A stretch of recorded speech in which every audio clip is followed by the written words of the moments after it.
გაგარინის ქუჩაზე 12 ძირი მრავალწლოვანი ფიჭვის ხემუჭრეს.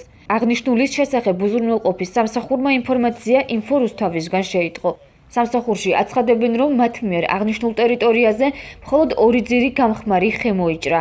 დანარჩენი ხეების შესახებ კი ინფორმაციას არ ფლობენ. ზერმედად ვიცი რომ ვიღაცები უსმა რაღაცა რომ დაინახავენ ამ დროს ხდება ხოლმე. ნუ მოდიან და რაღაც მოიჭრა თვითონ ჩუჩუმად გამღავით. აი ის ხე არის მოჭრილი, ნახერხი წყლია, აგერ კიდე არის. აგერ კიდე არის, აგერ აი ეს ახალი ისინი არის მოჭრილი. აქ როგორც აგერ იქით არის კიდევ ერთი ხე მოჭრილი. აქ ვიღაცას ვიშო.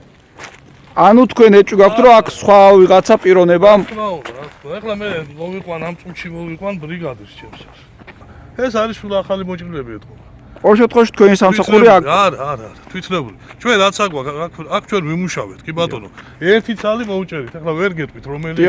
მე მგონი ის იყო გამხმარი, რომელიც გადაღებულია ფერათი. ერთადერთი ფიჭვი, რომელსაც გაჩვენებთ, სრულიად გამხმარი, დააქტებული, სრულად გადაღებული, ეს გავაკეთეთ. ყოველ შემთხვევაში აი ეს 10-მდე ხე რაც არის. არა, ჩვენი სამსახურის მიერ არაფერ არ არის. ფაქტი ინფო რუსთავისგან გახდა ცნობილი გარემოს დაცვის ზედამხედველობის სამსახურისთვისაც.